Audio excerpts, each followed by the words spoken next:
Hello সবাইকে, good morning. আজকে আবারও একটি নতুন দিন শুরু করছি তোমাদেরকে সঙ্গে নিয়ে। আশা করছি তোমরা সকলে খুব ভালো আছো আর আমরাও বেশ ভালো আছি। আজকে বারটা ছিল সোমবার আর এখন ঘড়িতে বেজে গেছে সকাল 7টা। তো ঘুম থেকে উঠেছি ওই 6:30টার দিকে, তার মধ্যে ফ্রেশ হয়ে নিয়েছি আর এখন যাব হচ্ছে ঠাকুর ঘরে। আর জানো তো এখন যেহেতু প্রচণ্ড গরম পড়েছে, তাই বেডরুম থেকে জানো তো বেরোতেই ইচ্ছে করে না।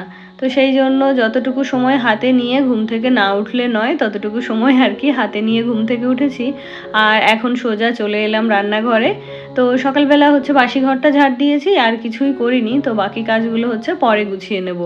তো এদিকে চালটা ধুয়ে দিয়েছি আর ডাল নিতে গিয়ে দেখি ডালের কৌটো খালি। তো এই যে ডালটাকে আবার রিফিল করে নিলাম আর এখন কিছুটা ডাল নিয়ে নিলাম রান্না করার জন্য। তো এগুলোই হচ্ছে আজকে রান্না করে নেব। আর কালকে যে বাজার এনেছিল, তো কালকে তো দেখতেই পেলে কত রকমের কাজকর্ম করেছি। তো কালকে বাজারের ব্যাগটা একদমই ধরা হয়নি। যেরকমভাবে বাজার করে এনেছিল সবজি বাজার, সেইভাবেই আর কি ব্যাগে করেই রেখে দিয়েছিলাম।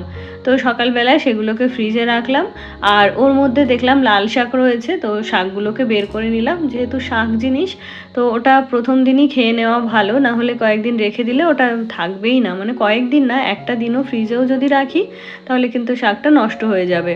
তো সেই জন্যই আজকে ভাবলাম যে হচ্ছে লাল শাকটাই করে নিই। আর হাজব্যান্ডের হচ্ছে যে কোনো ধরনের শাকই ভীষণ পছন্দ, তবে এই লাল শাকটাও বেশি পছন্দ করে। তো যবেই বাজারে যাক না কেন, বাজারে গেলেই কোনো না কোনো শাকও নিয়ে আসবেই। তো সেই কারণেই হচ্ছে একটু সময় লাগে ঠিকই এই শাকগুলো বেছে পরিষ্কার করে রেডি করতে, তবে ও আনলে ওকে করে দেওয়ার চেষ্টা করি। তো এই যে বেছে ধুয়ে পরিষ্কার করে নিয়েছি আর এখন শাকগুলোকে কেটে নেব। তো আমি খুব বেশি ভালো করে কুচিয়ে কাটতে পারি না, তো যেরকমটা হয় সেরকম কাটবো। তবে খেতে খুব একটা খারাপ হয় না, বেশ ভালোই লাগে। তো তারপরে দেখো এখানে শাকগুলোকে দুটো ব্যাচে হচ্ছে কেটে নেব আর একটুখানি রসুন আর পেঁয়াজ দিয়ে করব। তো আমি আগে যখন লাল শাকটা করতাম শুধুমাত্র রসুন ফোড়ন দিতাম, তবে ইদানিং কয়েকদিন আমি রসুনের সঙ্গে একটু পেঁয়াজও দিচ্ছি। দেখি এটা খেতে বেশি ভালো লাগছে। তো সেই জন্য ভাবছি আজকে ওইভাবেই করব। আর এরই মধ্যে আবার ছেলেকে পড়াতে এসছে, তো টিউটরকেও আবার একটু চা দিতে হবে। তাছাড়া ছেলেকেও হচ্ছে এখনও কিছু খেতে দিইনি। তো ঘুম থেকে উঠে ফ্রেশ হচ্ছে আর ভাবলাম যে ও পড়তে বসার আগে ওকে একটুখানি ছাতু গুলে দেবো, ছাতুটা খেয়ে নেবে আর আমি একটু কাজটা এক হাতে গুছিয়ে নিয়ে তারপরে হচ্ছে ওর টিউটরকে চা জল এগুলো দেবো। তো এদিকে দেখো শাকটা কাটতে কাটতে আমার ডালটাও সেদ্ধ হয়ে গেছিলো। তো ডালটাকে ফোড়ন দিয়ে নামিয়ে নিয়েছি আর এখন হচ্ছে শাকটাকে বসিয়ে দেব। আর জানো তো এই যে তেলের জারটা ইউজ করছি, এটা দিয়ে যে এতটা তেল চুইয়ে পড়ে সেটা বলার না। তো সেই কারণে এর মধ্যে আমি একটা প্লাস্টিক পরিয়ে রেখেছি। আরও ছোট জার আছে, ওই যে ভীম জেলের যে বটলগুলো হয় না ভীম লিকুইডের, ওই বটলগুলো ইউজ করতাম। তবে ওগুলোতে কি হয় বলো তো, যেহেতু 1 লিটার তেল একবারে ধরে না, তো তেলটা আমাকে বারবার রিফিল করতে হয়। তো সেই কারণেই হচ্ছে এই একবারে বড় পাত্রে রেখেছি, এটা থেকেই আর কি তেলটা ব্যবহার করি। আর এটাতে রাখার কারণেই হচ্ছে তেলটা চুইয়ে পড়ছে, তাই একটা প্লাস্টিক দিয়ে রেখেছি। তবে ইচ্ছে আছে ভালো দেখে একটু তেলের জার কেনার। তো এদিকে দেখো আমার ভাতটা হয়ে গেছে, শাক ডাল ওগুলোও হয়ে গেছে। আর এখন ওই যে বললাম যে ছেলেকে একটু ছাতু খাইয়ে দেবো। তো ওর স্কুল থাকলে সেদিন আর সকালবেলা কিছু দিতে হয় না। ও ঘুম থেকে উঠে ফ্রেশ হয়ে একবারে স্নান করে ভাত খেয়ে নেয়, মানে 9:30টার মধ্যেই যেহেতু ওর খাওয়া হয়ে যায়। তো যেদিন স্কুল থাকে ওকে সকালবেলা আর কিছু দিই না। তবে যেদিন স্কুল থাকে না সেদিন তো ভাত খেতেও একটু দেরি হয়। তো সেই কারণে সেই দিন চেষ্টা করি সকালে একটু দুধ অথবা এই ছাতু ওকে খাইয়ে দিতে। আর এখন যেহেতু ও পড়াশোনা করবে, তাই যদি একটু কিছু খাইয়ে না দিই তাহলে ও এনার্জিটা পাবে না। মানে ওই 1.5 ঘন্টা যে পড়বে সেটাই হচ্ছে ও বসে থাকতে পারবে না। তো সেই জন্য সকালবেলাতেও ফ্রেশ হয়ে একটু জল খেয়ে নিয়েছে আর এখন এই যে ছাতুর শরবত করে দিলাম। একটুখানি নুন আর চিনি দিয়ে করে দিয়েছি, ও দেখি এটা বেশ ভালোই পছন্দ করে। তো তারপরে এদিকে দেখো আমার শাকটাও হয়ে গেছে, শাকটাকে নামিয়ে নিলাম। আর এই দেখো শাকটা খুব ভালো করে কাটা হয় না জন্য এরকম দেখতে হয়েছে, তবে খেতে কিন্তু ভীষণ ভালো হয়েছিল। তো এখন হচ্ছে হাজব্যান্ডকে খাবারটা ধরে দেব, তারপরে হচ্ছে বাকি রান্নাটা করব। বাকি রান্না বলতে কালকে তো রাতে কিছুটা মাংস বেঁচেছিল, তো ওটাই হচ্ছে ছেলে আজকে সারাদিন খেয়ে নেবে। আর আমাদের জন্য ভাবছি কি একটুখানি ট্যাংরা মাছের ঝোল করব। ওই যে আগের দিন বেশ কিছু ট্যাংরা মাছ রাখা হয়েছিল, তো সেগুলো তো একদিন খাওয়া হয়েছে, আরও আজকে খাবো, আরও কিছু কিন্তু রয়ে গেছে। তো ট্যাংরা মাছগুলো ওদিকে আমি ফ্রিজ থেকে বের করে জলের মধ্যে ভিজিয়ে রেখেছি। আর এদিকে যেহেতু মাছ ভাজা কিছু করিনি আজকে, তাই হাজব্যান্ডের জন্য একটা অমলেট করে নিলাম। তো হাজব্যান্ড আজকে সকালে খাবে শাক ভাজা ডাল আর অমলেট। তো এটা দিয়েই খেয়ে ও বেরিয়ে যাবে। আর এদিকে দেখো ওর টিউটরের জন্য হচ্ছে একটু চা করে নিচ্ছি। তো এই দেখা যায় অল্প কাজ, কিন্তু এইটুকু কাজ গুছিয়ে নিতে না একদম তালগোল বেঁধে যায়। তো ওই যে কাজ অনেকটা গুছিয়ে নিয়ে মানে হাজব্যান্ডকে খাবারটা ধরে দিয়ে সকালের রান্নাবান্নাটা মানে কমপ্লিট করে নিয়েছি। আর তারপরে ফ্রি হয়ে ওর টিউটরকে এই যে একটু চা করে দিলাম। কি বলতো, যেহেতু একা হাতেই সব কিছু করা, তাই সব দিকটা ব্যালেন্স করতে গিয়ে একটু সমস্যা হয়ে যায়। তো তারপরে আজকে আর বেশি কিছু দিইনি, একটুখানি এই চা বিস্কিট আর জল দিয়েছি। তাছাড়া অন্য ফ্রি সময় হলে আমি কিন্তু একটু সময় নিয়ে ওনার জন্য শরবতও করে দিই।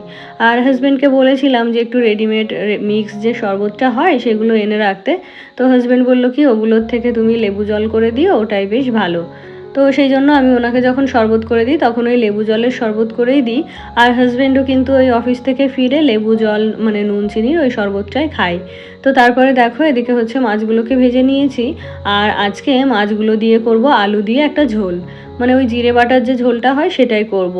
আর জানো তো, শুধুমাত্র জিরে বাটা দিয়ে ঝোল খেতে কিন্তু আমার ভীষণ ভালো লাগে। তবে এতদিন সেটা রান্না করি না কেন, এই যে শিলপাটা নিয়ে জিরেটা বাটতে হবে তাই আর কি।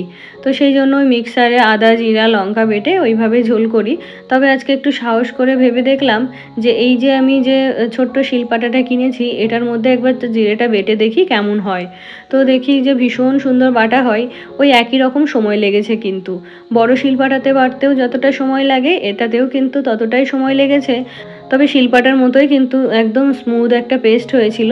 তো এখন থেকে ভাবছি যে টুকিটাকি কিছু বাটার থাকলে মানে তরকারিতে কিছু বেটে দিতে হলে এটাতেই বাটবো। তবে এখনও সর্ষে পোস্ত এগুলো কিন্তু আমি এখনও এটাতে ট্রাই করিনি। তো তারপরে দেখো তরকারির ঝোলটা দিয়ে ভেজে রাখা মাছগুলোও দিয়ে দিয়েছি। আর এখন এই যে হাজব্যান্ড খেয়ে গেছে, তারপর রান্না করতে করতে আমার কিছু বাসন বেরিয়েছিল, সেগুলোকেই এখন মেজে নেব। তো চলো কাজগুলো গুছিয়ে নিতে নিতে তোমাদের কিছু কমেন্ট পড়ে ফেলি। তো আমার গত ভিডিওতে কমেন্ট করেছিল বেঙ্গলি ব্লগার অনু দিদিভাই। তো দিদিভাই লিখেছে প্রথমেই চলে এলাম দিদিভাই। থ্যাংক ইউ দিদিভাই, অনেক ভালোবাসা তোমাকে এভাবে আমার পাশে থাকার জন্য। আরও কমেন্ট করেছিল ভারতী দিদিভাই। তো দিদিভাই লিখেছে খুবই ভালো লাগলো ভিডিওটা, সত্যি পর্দাগুলো খুব সুন্দর পরিষ্কার হয়েছে, তোমার কাজ খুব পরিষ্কার, অনেক অনেক ভালোবাসা রইল বোন। থ্যাংক ইউ দিদিভাই, তুমিও আমার অনেক ভালোবাসা নিও। তো তারপরে দেখো ওদিকে তো বাসনগুলো পরিষ্কার করা হয়ে গেছে। আর এখন একটু একটু করে রান্নাঘরটাও পরিষ্কার করে নেব। তো রান্না তো মোটামুটি সব গুছিয়েই নিয়েছি, তবে শুধুমাত্র ওই তরকারিটা নামাতে পারলেই আজকের মতো রান্নাবান্না আমার কমপ্লিট হয়ে যায়। তো সেই কারণেই যতদূর সম্ভব রান্নাঘর পরিষ্কার করার কাজটা এগিয়ে রাখছি। তারপরে তো আরও কাজ আছে। আজকে ওই যে বললাম না সকালবেলা ঘরদোর কিছুই গোছানো হয়নি। তো অন্যান্য দিন তাও ওই যে দুটো বেডরুম থাকে ওই বেডরুম দুটো গুছিয়ে নিই। তবে আজকে কিন্তু কোনো বেডরুমই গোছানো হয়নি। আমারটা তো প্রত্যেক দিন বেলাতেই গোছাই। তবে অন্যান্য যে স্টাডি রুম বা আরেকটা বেডরুম রয়েছে সেগুলো তো অন্যান্য দিন সকালেই গুছিয়ে নিই। তো আজকে হচ্ছে সেটাও করা হয়নি। তো তারপরে দেখো এদিকে মাছের ঝোলটা নামিয়ে নিয়েছি। আর এখন চলে এলাম ওর পড়ার ঘরটা গুছিয়ে দিতে। সকালবেলা যেহেতু এখানে ওকে পড়িয়ে গেছে, তারপরে কিন্তু এই যে ঘরটাকে গোছানো হয়নি। আর এদিকে ছেলে পড়ার পরে বাইরে থেকে খেলা করে এসে এখন আমার কাছে ফোন চাইছে।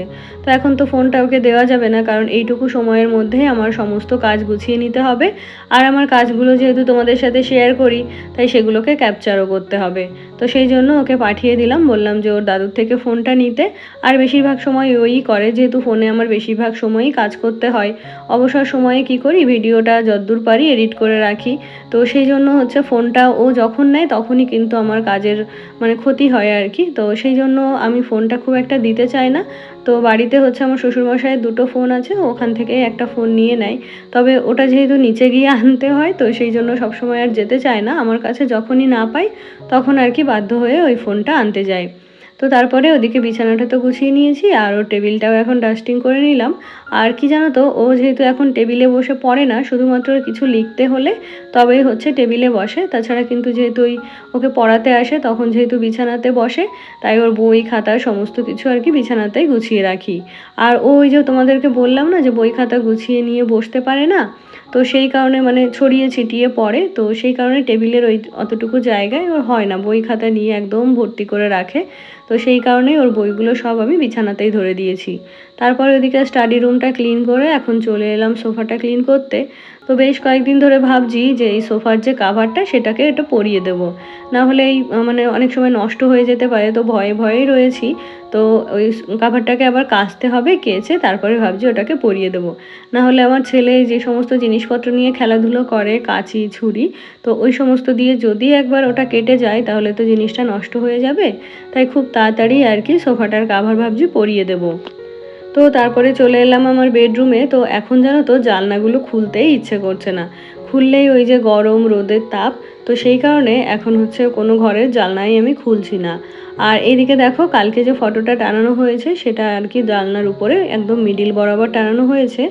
তারপরে আমার গত ভিডিওতে আরও কমেন্ট করেছিল রোডস অ্যান্ড রাইমস থেকে দিদিভাই। তো দিদিভাই লিখেছে, তুমি নিজের চেহারা নিয়ে হ্যাপি না কেন বললে জানি না, আমার কিন্তু তোমার ওই গোলুমোলু চেহারাটা খুব মিষ্টি লাগে। সবাই বলে আমার চেহারাটা পারফেক্ট, তবে আমি নিজে আবার একটু গোলুমোলু চেহারাই বেশি পছন্দ করি। হ্যাঁ দিদিভাই, তুমি কিন্তু ভীষণ সুন্দর দেখতে আর ভীষণ মিষ্টিও। আর কি জানো তো, যদিও আগে অল্প হলেও নিজের চেহারাটা একটু ভালো লাগতো, তবে এখন যেহেতু অনেকটাই ওয়েট গেইন করে গেছি, তো সেই জন্য না আমার নিজেকে দেখতেই আর ভালো লাগে না। এমনকি পছন্দের শাড়ি, পছন্দের জামা কাপড়ও আমি পরতে পারি না। পুরো কালো হয়ে এসেছে, ওইদিকে বোধহয় বৃষ্টি হচ্ছেও। এই দেখো আকাশের অবস্থা। আর এইদিকে তো বাইরে ঝড় হচ্ছে আর ভিতরের ঝড়। এই দেখো এই এতগুলো এখানে হয়েছে তাস খেলা, আর এই যে দোলনার অবস্থা এই, আর এখানে ওই যে ক্যারাম খেলছিল। তো শোনো, একটু কথাই বলা যাবে না এখন, বাইরেটা পুরো অন্ধকার হয়ে গেছে। আর কালকেও হচ্ছে গাছগুলোতে জল দেওয়া হয়নি, আজকেও দেওয়া হয়নি সকালে। তো এখন দেখো গাছগুলো নেতিয়ে গেছে, আর এখন হচ্ছে গাছগুলোতে জল দেব। পাকা কলার খোসা এখানে হচ্ছে ভিজিয়ে রেখেছি। তো এটা হচ্ছে খুব ভালো কাজ হয় গাছে, মানে হেলদি হয় গাছটা। তো এটাকে আমি ভিজিয়ে রেখেছি, এটার মধ্যে ভেজাই, এটার থেকেই হচ্ছে গাছগুলোতে জল দিই। আর এখানে কিছু কলা আমি রেখেও দিয়েছি, যে এটা শেষ হলে, বালতিটা শেষ হলে ওইগুলো আবার ভিজিয়ে দেব।